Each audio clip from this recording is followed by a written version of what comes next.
44 वचन। हम लोग खड़े हुए थे अपनी जगह पे पढ़ने के लिए। एक वचन सिर्फ 44 वचन 22 अध्याय का। सभी लोग ध्यान रखना और मोबाइल अपने अपने बंद रखना, ठीक है। और आपसे रिक्वेस्ट है कि आप अपने मोबाइल ना खोलें, अपने बाइबल खोलें। नहीं लाए कोई बात नहीं, इसी खड़े रहो, लेकिन उसका उपयोग पड़ोसी का पढ़ लो चाहिए तो पड़ोसी के साथ में पढ़ो चलेगा, लेकिन मोबाइल का उपयोग ना करें कोई भी।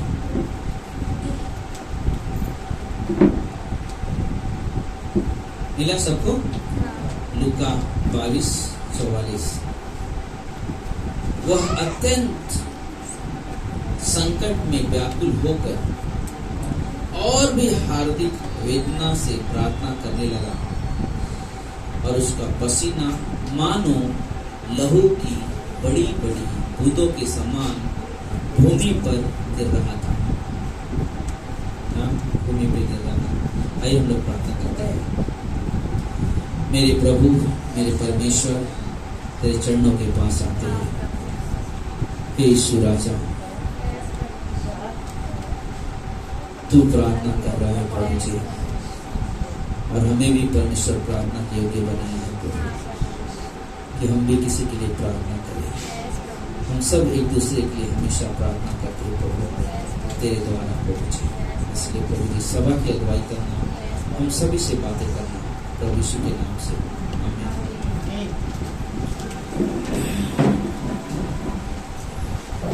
कितने लोगों ने अपने गांव में कुश्ती लड़ाए? एक निरंजन वाला मैं लड़ा होगा, और कोई है? कोई लड़ा है? स्कूल में भी होते हैं, स्कूल में भी लड़ते हैं कुश्ती। कितने लोग लड़ा है? मैं भी लड़ा हूँ। मैं हमेशा हार जाता था, सच में हमेशा हार जाता था। वो मेरा चचेरा भाई था, मेरे से उम्र बहुत छोटा था, लेकिन बहुत ताकतवर था। मैं हार जाता था, जब भी लड़ने जाता था हार जाता था। लेकिन आज भी हम विश्वासी हर दिन एक कुश्ती लड़ते हैं। हम विश्वासी हर दिन एक कुश्ती लड़ते हैं, और वो कुश्ती में हम कभी हारते नहीं। हारता है कौन है मालूम है?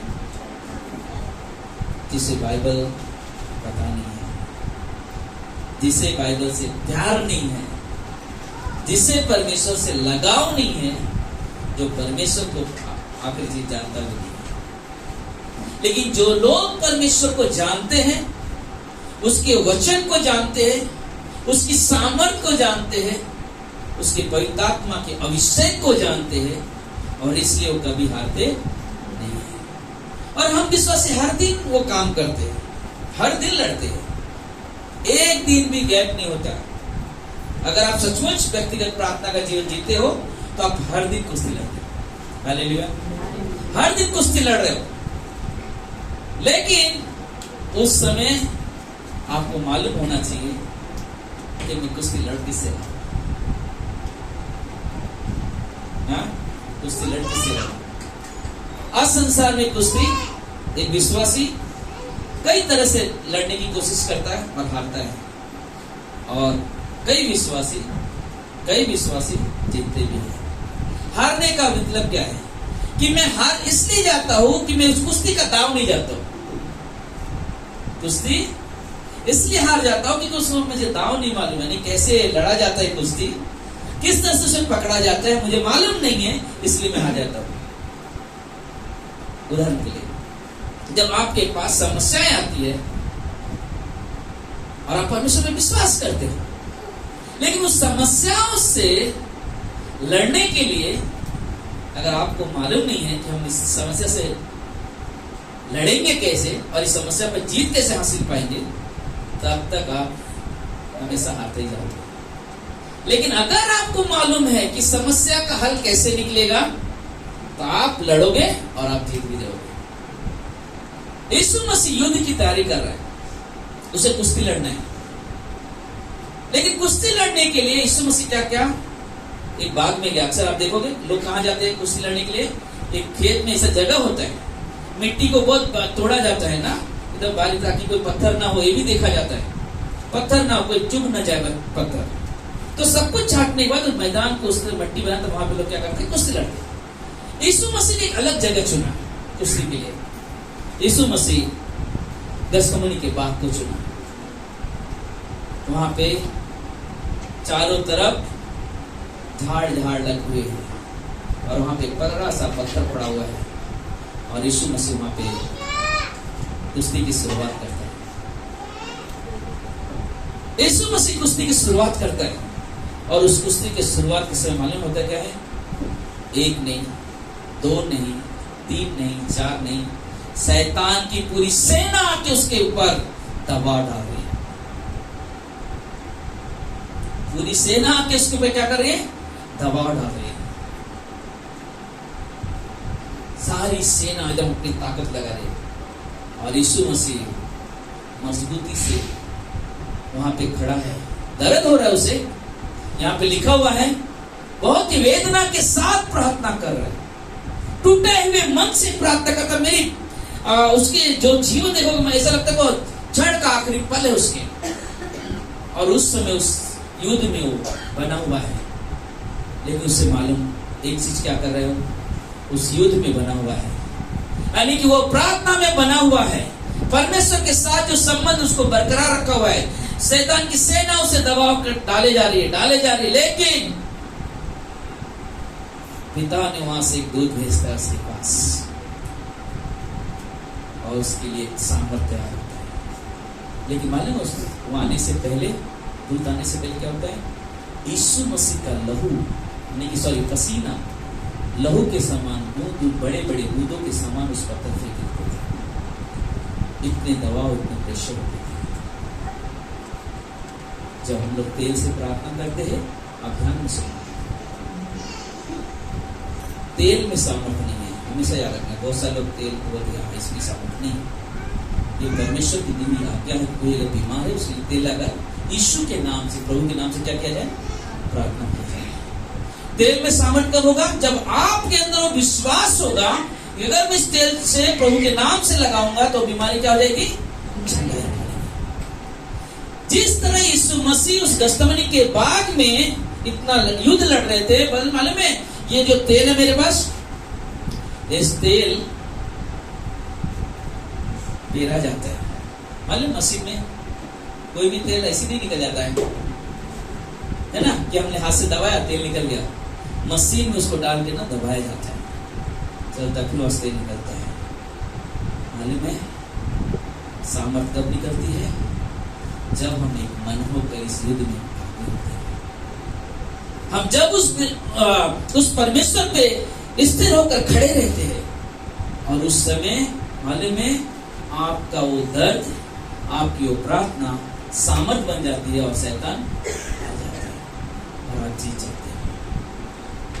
तेल का एक प्रतीक दिया गया है, तेल एक चित्रित किया गया है कि आप जब कोई भी बीमार हो तो आप उसके लिए तेल आकर प्रभु के नाम से क्या करो? प्रार्थना करो। वहां पे नहीं लिखा है ये मैंने तेल बनाया है, कैंसर ठीक हो जाएगा, लेके जाओ। नहीं, ऐसा नहीं होता है। अगर ऐसा होता था तो सारे तेल लेके चले जाओ टाटा हॉस्पिटल में। कैंसर के कितने पीड़ित लोग बड़े हुए हैं।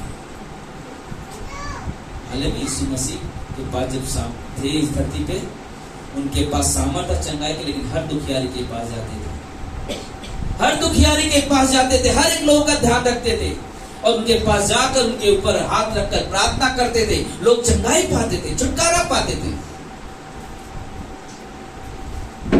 और वो चीज सोचा अगर हमारे पास है कि हमारे पास तेल है, इसमें बहुत सामर्थ्य है, बड़ी बड़ी बीमारी है, तो हम क्यों ना उस जगह उस बीमार के पास जाए, क्यों ना उस रोगी के पास जाए, कहीं प्रार्थना कर ठीक हो जाए। क्योंकि आप नहीं चाहते हो। अगर आप चाहते हो तो अगर मालूम है आपके पास वो चीजें है तो आप वहां पे जाओ। आज पूरे भारत देश में फेमस है टाटा हॉस्पिटल। कितने कैंसर के पीड़ित लोग हैं, आज उन्हें जरूरत है, चंगाई की जरूरत है। आज टीबी के पेशेंट है, उन्हें जरूरत है। कई सारे लोग किडनी के दर्द से छुटकारा पाने के लिए आज लड़ रहे, युद्ध कर रहे। उन्हें उनसे छुटकारा पाने की जरूरत है। अगर हमारे पास वो है तेल तो हम क्यों नहीं जाते उनके पास? क्योंकि आपके पास सच्चाई नहीं है। आप चाहते हो कि लोग हमारे पास आना चाहिए, नहीं।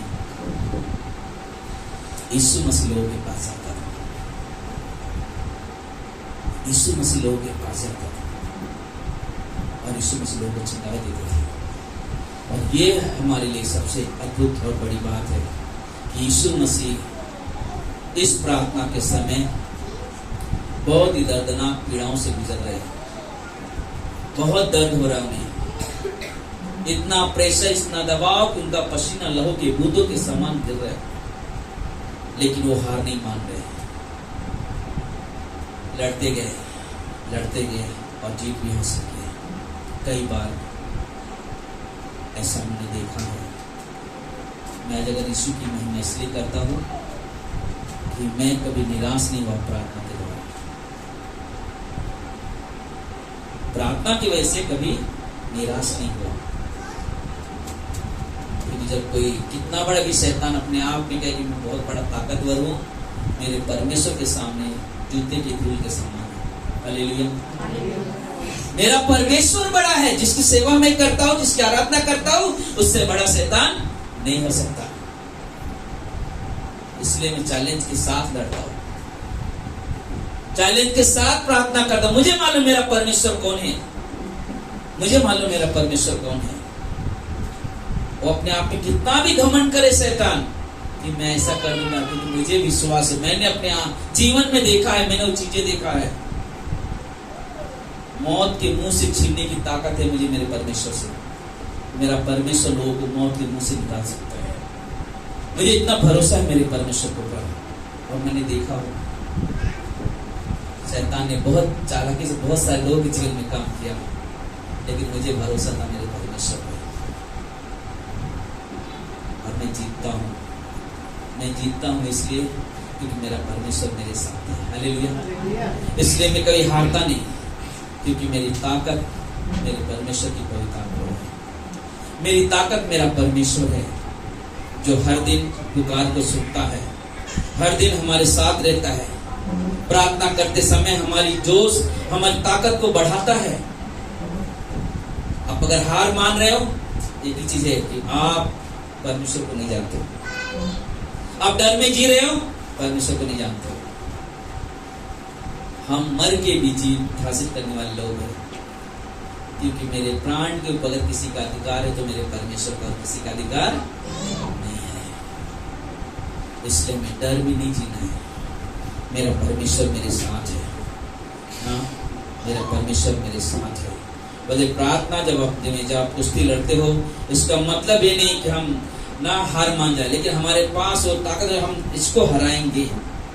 हमें वो दाव ढूंढना है, कैसे हो सकता है ना, कैसे हो सकता है, हमें दाव ढूंढना है। मंडली में बैठे हैं या किसी के घर पे गए प्रार्थना के लिए, हमारे मन में पहला चीज कि हमारे जीवन में अपने लोगों में एकता होनी चाहिए। दूसरा चीज, अपने आप पे निर्भर कभी मत होना, अपने परमेश्वर पे निर्भर होना। हालेलुया। अगर आप अपने आप पे निर्भर होगे, आप हमेशा निराशा में रहोगे, हमेशा निराशाओं में रहोगे, हमेशा निराश होते जाओगे। क्यों? क्योंकि आप अपने आप पे निर्भर हो, परमेश्वर पे निर्भर नहीं। जो लोग परमेश्वर पे निर्भर रहते हैं, वो कहते हैं कुछ भी होने दो, मैं परमेश्वर के साथ था और परमेश्वर मेरे साथ है और मेरे साथ परमेश्वर रहेगा। और कोई नहीं मेरे, और मेरे लिए कुछ नहीं, मेरे लिए सिर्फ मेरा परमेश्वर सब कुछ है मेरे लिए, बाकी कोई नहीं। हाल में कुलुसियों के 4 अध्याय 12 वचन में पढ़ोगे, वहां पे देखोगे एक पास्टर है, कुलुसियों के कलीसिया का एक पास्टर है जिसका नाम है इप्रास। वो अपने लोगों के लिए हर दिन प्रार्थना करता था, हर दिन उनकी कमजोरियों को जानता था, उनकी कमजोरियों के लिए प्रार्थना करता था। इनकी कमजोरी क्या है? परमेश्वर उनकी कमजोरी को तो दूर कर। हर दिन उनके लिए आंसू बहाना, उनके लिए प्रार्थना करना, और एक दास का कर्तव्य है, एक सेवक का काम है कि लोगों के लिए बोझ लेकर प्रार्थना करना। और वो करता रहा, वो कभी रुका नहीं। और वहां पे पौलुस इप्रास के बारे में जिक्र करता है मतलब कि ऐसा व्यक्ति था, ऐसा कुश्ती लड़ने वाला व्यक्ति था कि वो कभी दुखित पीड़ित होकर हार नहीं माना। लोग नहीं सुन रहे, कोई बात नहीं, उसने कहा कोई बात नहीं, लोग नहीं सुन रहे, कोई बात नहीं, परमेश्वर सुन रहा है, परमेश्वर सुन रहा है, वो ध्यान दो। लोग नहीं सुने, कोई बात नहीं, लोग को परमेश्वर के साथ नहीं चलने, कोई बात नहीं, परमेश्वर के साथ चलो। परमेश्वर, हम परमेश्वर का हाथ नहीं पकड़े हुए कि हम लड़खड़ाएंगे गिरेंगे, परमेश्वर हमारा हाथ पकड़ता है। हालेलुया। अगर हम परमेश्वर का हाथ पकड़ेंगे हम स्लिप कर जाएंगे, गिर जाएंगे, लेकिन अगर परमेश्वर मेरा हाथ पकड़ा है तो हम कभी लड़खड़ाएंगे नहीं। अगर लड़खड़ाए भी तो क्या करेगा, ऐसा हाथ पकड़ के उठा लेगा। हमने कई बार उदाहरण दिया, वापस बताता हूँ। अब जब रास्ते में चलो बच्चे को लेकर, अगर बच्चा आपका हाथ पकड़ लड़खड़ाए गिरा तो गिर जाएगा नीचे, लेकिन अगर आपके हाथ में बच्चा है लड़खड़ाए भी तो आप क्या करते हो, फटक से खींच लेते हो, तान लेते हो। हमें वो विश्वास की जरूरत है कि जहां पे आप आंसू बहाना सीखो। हमें उस विश्वास की जरूरत है जहां पे अपने घुटने टेकना सीखो। घुटना टेकने का मतलब ये नहीं कि हम हार मान गए, घुटने टेकने का मतलब है कि मैं परमेश्वर पे निर्भर हूं, अपने आप पे निर्भर नहीं हूं। और ये जरूरी है कि हम अपने परमेश्वर यीशु मसीह, वो जो प्रार्थना का, जो गस्तमनी के भाग में प्रार्थना कर रहा है, वो बता रहे परमेश्वर मुझे तेरी ताकत की जरूरत है, पिता मुझे तेरी सामर्थ चाहिए, मैं जो युद्ध लड़ने जा रहा हूं, जो क्रूस पे मुझे कार्य करना है, ये शैतान मुझे रोकने की कोशिश करेंगे। और आए किया उन्होंने कोशिश, लेकिन शैतान हार गया क्योंकि यीशु मसीह क्रूस पे हमारे पापों के लिए मर गया। और शैतान नहीं चाहता था कि यीशु मसीह क्रूस पे जाए हमारे लिए मरे, लेकिन जो योजना पिता ने बनाया था उसे पुत्र को पूरा करना था, और इसलिए वो आया हमारे लिए क्रूस पर। जब जान दिया मालूम है, जिस समय क्रूस पे था, जब उसने कहा हे पिता इन्हें क्षमा करना, शैतान अपने नाखून चबाना शुरू कर दिया। अपने आप में बहुत घृणा महसूस करने लगा कि मेरे इतने चाल चले, इतने काम के, फिर भी कुछ नहीं हुआ।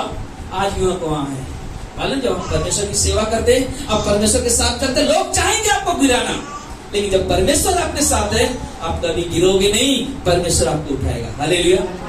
परमेश्वर का काम है, परमेश्वर का काम है। आप हमेशा याद रखना, आप लोगों पे डिपेंड मत, लोगों की तरफ ध्यान मत दो, लोग क्या कर रहे हैं, आप परमेश्वर को ध्यान दो कि परमेश्वर क्या कर रहे हैं। और वो हमारे लिए जरूरी है, वो हमारे लिए जरूरी है। हम प्रार्थना के लिए जाते हैं, बैठते हो प्रार्थना के लिए, आप अपने व्यक्ति के घर में जाके प्रार्थना कर रहे हो, आप ये मत सोचो कि क्या सुनेगा कि नहीं परमेश्वर, या आप प्रार्थना कर रहे हो तो कोई आवाज आज पड़े उसकी तरफ ध्यान दिया, कभी ऐसा मत करना। जब आप प्रार्थना करने बैठते हो आप पूरी तरह से परमेश्वर को निर्भर हो जाओ। परमेश्वर आप मेरी मदद करो, मेरे कान को बंद करो परमेश्वर, मेरे कान को बंद करो, मेरे हृदय को स्थिर करो, मेरे जुबान को खोलो ताकि मैं आपको पुकार सकूं। आपको मालूम है जब किसी व्यक्ति को 10 लोग पकड़ के मारे तो क्या होता है, वो व्यक्ति क्या करता है, क्या करेगा व्यक्ति, सब लोग कभी देखा ही नहीं, बचाने की कोशिश कर, चिल्लाएगा ना, बचाने की कोशिश, लेकिन चिल्लाएगा। मालूम है हमारी प्रार्थना क्या, हम उसी बस में गिरे हुए हैं, लेकिन हमें पुकारना है, चिल्लाना है, परमेश्वर मेरी मदद कर, परमेश्वर मेरे, ऐसा नहीं कि मुझे बचा ले, मुझे बचा ले, वो क्या करेगा, मुझे ऐसा नहीं प्रार्थना करना है ना, ओमकार भाई मुझे बचा लो, संजू मुझे बचा लो, ये फलाना मुझे बचा लो, नहीं,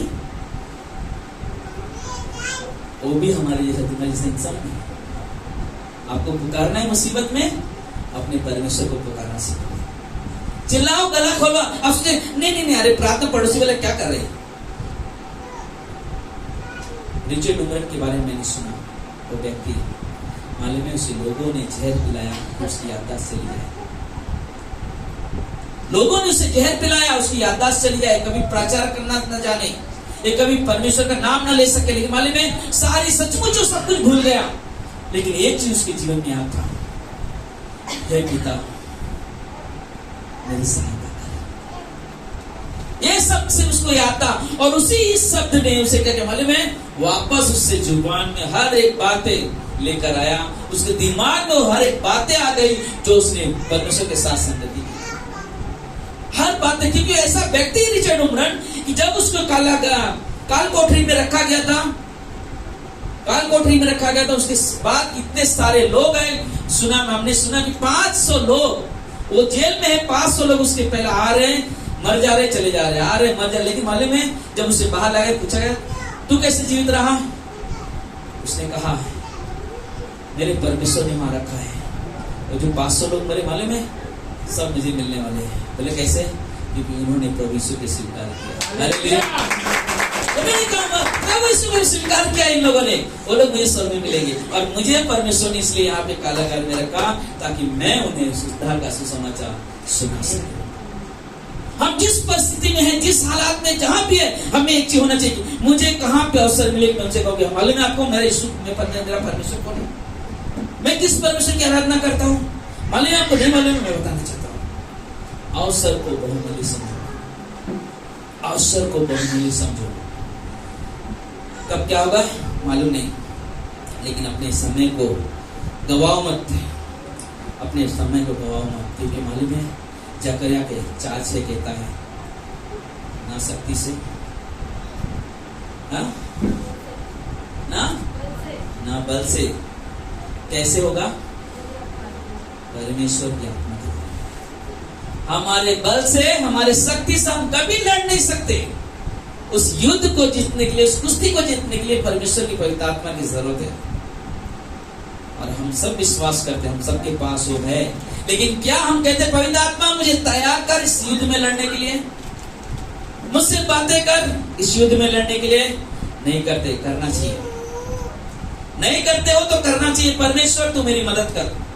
मुझे इस तरह रहना, जब आप किसी परिस्थिति से गुजरते हो आपके पास एक शब्द होनी चाहिए, परमेश्वर तू मुझे इस दुनिया में क्यों रखा? आपको मालूम है? कितने लोग मालूम है इस दुनिया में हम क्यों है? एक दिन को पहले बात किसको मालूम है? अगले संडे में बताऊंगा। सोचना हम इस दुनिया में क्यों है, हम इस दुनिया में क्यों है, इसके बारे में हम अगले संडे के दिन सुनेंगे। याद रखना। अब हम सोच रहे, मुझे परमेश्वर बात कर रहा था। परमेश्वर ने कहा कि शायद अभी भी कलीसिया के लोग उस बच्चों के समान है जो दूध पी रहे भी। इतने साल हो गया, आज भी प्रार्थना करना नहीं जानते, आज भी बाइबल का उपयोग करना नहीं जानते, आज भी परमेश्वर से लगाव रखना नहीं जानते।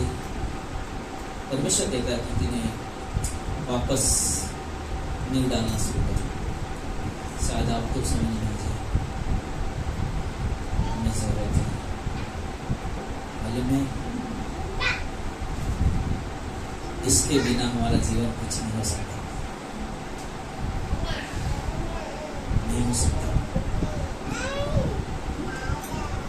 इसके बिना हमारा जीवन कुछ नहीं हो सकता। इसमें इतनी ताकत है। मालूम है जब कोई आदमी कोई व्यक्ति जब बात करेगा ना, आपको गुरु को मैं बताता हूँ यहाँ पे क्या लिखा हुआ है। उनकी हालात, उनकी परिस्थिति को देखते हुए एक बार 2 व्यक्ति, मैं जिधर बाल काटता हूँ तो बात कर रहे थे, वो बीच में झगड़ा चल रहा था, हिंदू मुस्लिम झगड़ा, उधर तोड़ना उधर तोड़ना, लेकिन वो बात चल रहा था। और मैं बाल काटने बैठा, मैं उसको एक चीज पूछा, मैं दोनों व्यक्ति से बात किया कि मेरा आप अल्लाह को मानते हो? मेरा भगवान को मानते हो? तो मैं बोला कि मैं यीशु को मानता हूँ। आप अल्लाह को मानते हो, भगवान को मानते हो, मैं यीशु को मानता हूँ। लेकिन एक बात बताओ, आपका अल्लाह बड़ा है या आपका भगवान बड़ा है या मेरा यीशु बड़ा है या मैं? आपका जवाब क्या होगा? कौन बड़ा है, भगवान की इंसान? भगवान। अल्लाह बड़ा है कि इंसान? उनके हिसाब से अल्लाह, हमारे हिसाब से यीशु बड़ा है कि हम? यीशु बड़ा है। तो लोग अपने धर्म के लिए लड़ते, आप वो खुद क्यों नहीं करते? अगर हमारा परमेश्वर बड़ा है, हम विश्वास करते, हम लड़ाई नहीं क्यों नहीं लड़े जाते मालूम है? हमें अपने परमेश्वर पर भरोसा है। मेरा परमेश्वर मुझे भरोसा, मैं उसको एक ही बोला मालूम, मेरे पर भरोसा है, इसलिए हम लड़ाई नहीं लड़ने जाते। तो मेरे भगवान के बारे में, मेरे यीशु के बारे में कुछ भी बोल दो, मुझे नहीं फर्क पड़ता है, क्योंकि मैं जानता हूं मेरा यीशु कैसा है। मेरा यीशु तुमसे लड़ सकता है, लेकिन मैं नहीं लड़ सकता तुमसे। लेकिन आप क्या करते हो? आप लड़ रहे हो। इसका मतलब क्या हो गया? तुम्हारा अल्लाह, तुम्हारा भगवान क्या गया? छोटा हो गया। कभी भी धर्म के लिए लड़ो नहीं। उनसे एक बात कहा, कभी लड़ना मतलब, मैं जिस परमेश्वर को मानता हूँ, मेरे बाइबल कहता है कभी भी मुझसे अशब्द बातें उपयोग नहीं करना। ना तो किसी दुश्मन को श्राप भी कभी मत देना, लेकिन इस दुश्मन के लिए क्या करना? और क्या करना? प्रेम करना। मतलब हमारे परमेश्वर हमारे यीशु से करते हैं। हाल में उस व्यक्तियों ने बहुत अच्छा जवाब दिया। कोई बोलता मुझे इसके लिए अच्छा व्यक्ति बनना पड़ेगा, मतलब मैं नहीं मानता। आदमी को अच्छा व्यक्ति बनने की जरूरत नहीं है, अच्छा परमेश्वर की जरूरत होती है। कि जब हम परमेश्वर के जीवन से सीखेंगे, तब हम किसी के साथ मुश्किल से बात कर सकते हैं। हमारे यीशु ने जो सिखाया है वो हम लोगों के पास लेकर रहते हैं। हाँ, सता रहे हो, कोई बात नहीं, मेरा परमेश्वर है। दुख दे रहे कोई किसी को, कोई बात नहीं, परमेश्वर है। शैतान आके अड़ंगा डाल रहे, कोई बात नहीं, परमेश्वर है। मुझे नहीं फर्क पड़ता है, क्योंकि परमेश्वर हमारे साथ है। इसलिए बहुत जरूरी है कि हम हर दिन अपने आप को तैयार रखें और कुश्ती लड़ने के लिए। कुश्ती वो जहां पे आप अपनी ताकत नहीं, आप अपनी बुद्धि नहीं, आप अगर लड़ोगे तो परमेश्वर को समझ से और जीत भी पाओगे। मालूम है, हमने अपने जीवन में, जब से मैं सेवा में हूँ, परमेश्वर के अधीनता के द्वारा मैंने एक चीज देखा है। मैंने जब किसी बांझ के लिए प्रार्थना किया ना, वो मां बन गई। किसी रोगी के लिए प्रार्थना किया ना, वो चंगाई पा गई। कोई दुष्टात्मा से ग्रसित था ना, उसके लिए प्रार्थना किया, जीत हासिल पा ली। ऐसे लोगों के जीवन में प्रार्थना किया जिससे परमेश्वर ने उत्तर दिया। क्यों मालूम है? वो प्रार्थना की तरह इसलिए नहीं मिल रहा था कि मैं बहुत अच्छा हूँ या बहुत सामर्थ्य हूँ। उस प्रार्थना का उत्तर इसलिए मिल रहा था क्योंकि परमेश्वर मेरे साथ था। हालेलुया। और जब प्रार्थना का उत्तर उस वक्त आता है जब हम परमेश्वर पे निर्भर होते हैं, क्योंकि वो परमेश्वर उपाय करने वाला परमेश्वर है। उसका नाम यहोवा सायरा है। आपके बीमारी का कोई इलाज नहीं है, कोई बात नहीं, मेरे परमेश्वर के पास इलाज है। आप किसी चिंताओं से ग्रसित हो, कोई बात नहीं, परमेश्वर के पास आपकी चिंता का हल है। कोई समस्या से जूझ रहे हो, कोई बात नहीं, परमेश्वर के पास है, उससे निकलने का। परमेश्वर की तरफ नजर रखो। सभी लोग इधर ध्यान दो। बच्चे के साथ खेलो मत ना, बच्चे का खेलो मत, ध्यान दो। और अभी हम 15 सभा होने के बाद 10 मिनट 15 मिनट बैठेंगे, ठीक है? कोई सवाल होगा आपके मन में तो आप पूछ सकते हो अभी हर दिन। तो वो हमारे लिए जरूरी है कि हम परमेश्वर के साथ उस तरह संबंध रखें जैसा बाइबल सिखाता है, जैसा बाइबल सिखाता है। कोई भी ऐसे काम अपने जीवन से मत करो जिससे आप परमेश्वर की कवरिंग से दूर जाओ, यानी कि उसके पंखों के से बाहर चले जाओ। कोई भी ऐसे विचार अपने जीवन में मत लाओ जहां पे आपके जीवन में समस्या के घेर ले, क्योंकि आपका मालूम है उस कवरिंग से बाहर जा रहे हो। और बाहर तो जाते हो जब समस्या आती है, परेशानी आती है, तो आप अंदर आने की भी कोशिश नहीं करते। मैं चले जाऊं उस कवरिंग के अंदर ताकि मेरा जीवन बच जाए। आज की इस रात में आखिरी शब्द कहता हूं आपको,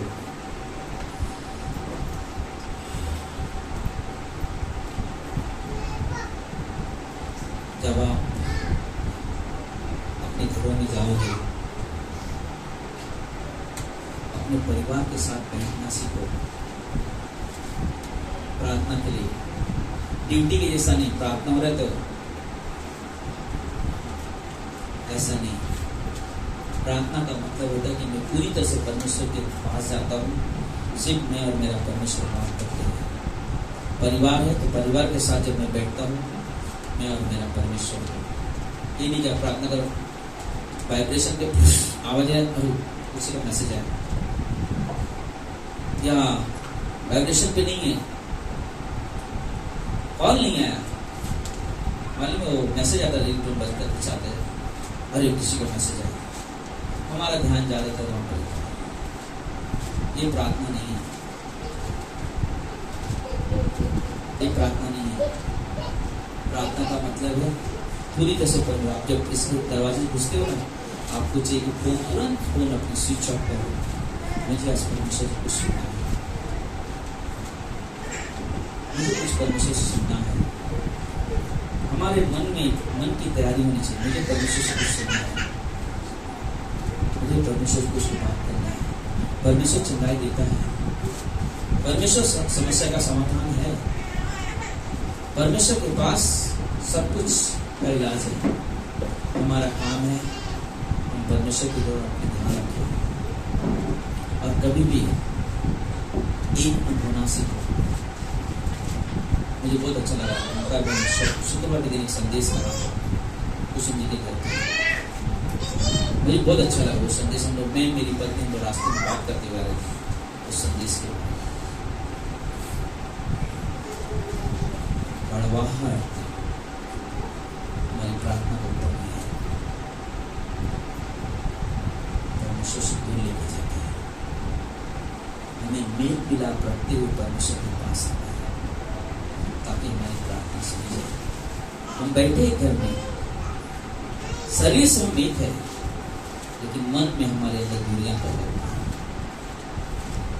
कभी कभी लोगों को मैं सोचता हूँ, देखता हूँ, फोन पे तो बात कर लेंगे लेकिन सामने दिख गया तो मालूम नहीं पड़ना चाहिए कि फोन पे बात कर रहे हैं।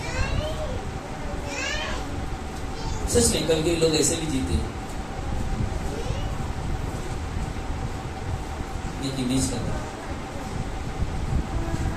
फोन पे बात कर लेंगे कैसा है क्या चल रहा है सब कुछ ठीक है, लेकिन सामने गए तो ऐसा लगेगा उसका कहीं एलर्जी मुझे ना जाए, क्योंकि सोचता हूँ आगे कैसे जी लेता है। लेकिन हम विश्वासी इसलिए नहीं है ना, हम विश्वासी इसलिए अपने परमेश्वर क्या कहता है हाल में, एक प्रेम में जूझे रहना। हमारे पास पिता है, हमारे पास यीशु मसीह है, हमारे पास पवित्र आत्मा है। तीनों हमें क्या सिखाते हैं? एक साथ रहना, एक साथ रहना, एक साथ जुड़ना सिखाते हैं। और वो प्रेम क्या करता है, मतलब अगर आपको नहीं समझ में आता है कि पिता पुत्र पवित्र आत्मा के बारे में, आप यूहन्ना की किताब पढ़ो 17 अध्याय, वहां यीशु मसीह प्रार्थना करते हैं यूनिटी के बारे में, एकता के बारे में। मुझे बहुत पसंद है और जरूरी है हम प्रार्थना के लिए तैयार हो। हमारे पास वो परमेश्वर है जो कभी निराश नहीं करता है।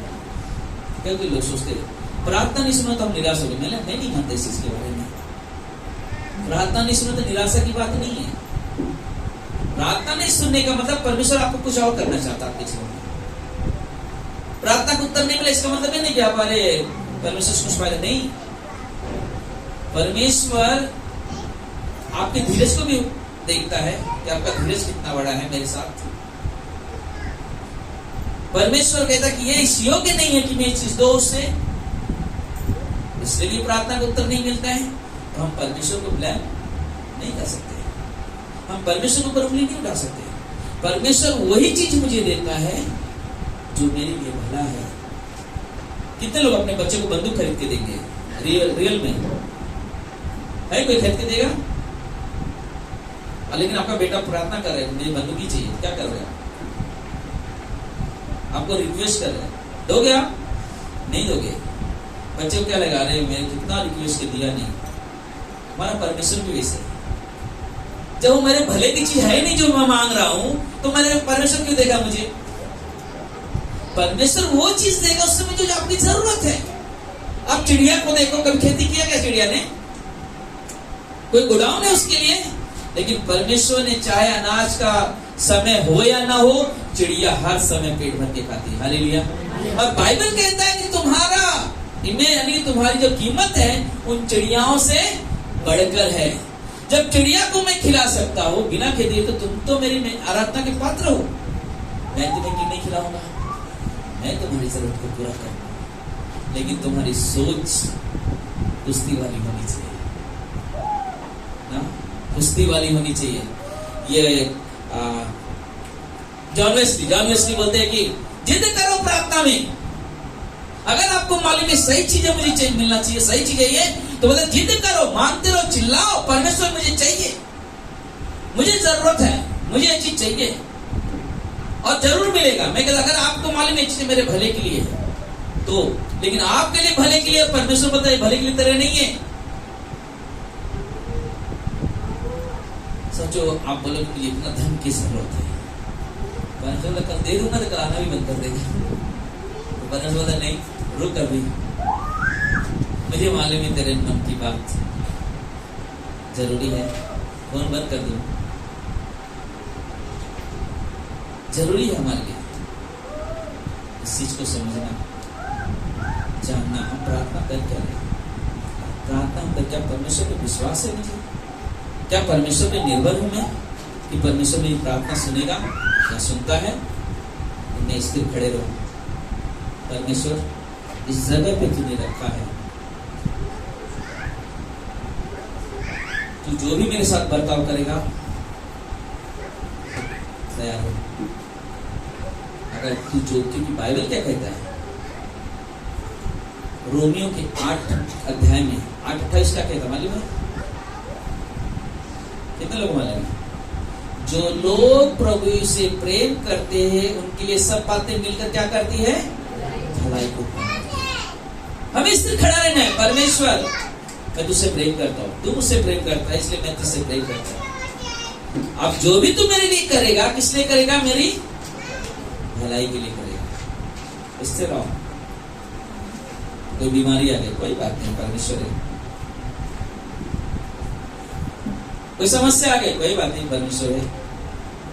शायद आज रात को खाने के लिए नहीं है, अनाज नहीं है, कोई बात नहीं, परमेश्वर है। परमेश्वर को मालूम है आपको क्या चाहिए, परमेश्वर उड़ेगा। लेकिन ये चीज हमेशा आप खत्म कर रहा हूं, अपने जीवन में याद रखो। आप प्रार्थना के लिए अपने हृदय को लेकर आओ परमेश्वर के सामने, प्रार्थना को लेकर आओ परमेश्वर के सामने, लेकर आओ अपने हृदय को। प्रार्थना करना है परमेश्वर, आओ बैठो, मांगो परमेश्वर मुझे चाहिए। आप सोचोगे मैं अपनी ताकत से नहीं होगा। परमेश्वर आपके साथ बहुत प्रेम करता है। मैं बताता हूँ, परमेश्वर आपसे बहुत प्रेम करता है, मुझसे भी प्रेम करता है, आपसे भी प्रेम करता है। और परमेश्वर जो प्रेम करता है वो चाहता है कि आप उसके करीब आओ, वो चाहता है उसके करीब आओ। आओ मांगो। तुम्हारे घर में अशांति फैली हुई, कोई बात नहीं, आओ मेरे पास, मैं तुम्हें बुद्धि दूंगा, मैं तुम्हें बताऊंगा। शांति नहीं है तो अशांति आएगी कैसे तुम्हारे घर में, मैं बताऊंगा। लेकिन क्या तुम सुनने को तैयार हो? कितने लोग हैं यहाँ पे किसी घर में शांति नहीं है?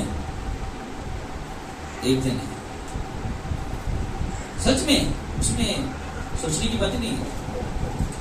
घर में अनबन है, शांति नहीं है। लेकिन क्या आप चाहते हो तो अपने परिवार के साथ बैठना सीखो।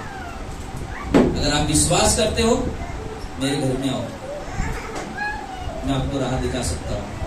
मुझे मेरे परमेश्वर पर भरोसा, मेरे अपने आप पर मेरे परमेश्वर पर भरोसा। जो आपको बताऊंगा मुझे विश्वास है मेरा परमेश्वर आपके घर में शांति लेकर आ सकता है। लेकिन अगर आप अपने कदम बढ़ाओगे तो जरूरी है, जरूरी है। तो भाई हम सब प्रार्थना के लिए इकट्ठा होते हैं। आइए हम अपनी जगह पे खड़े होते हैं प्रार्थना के लिए।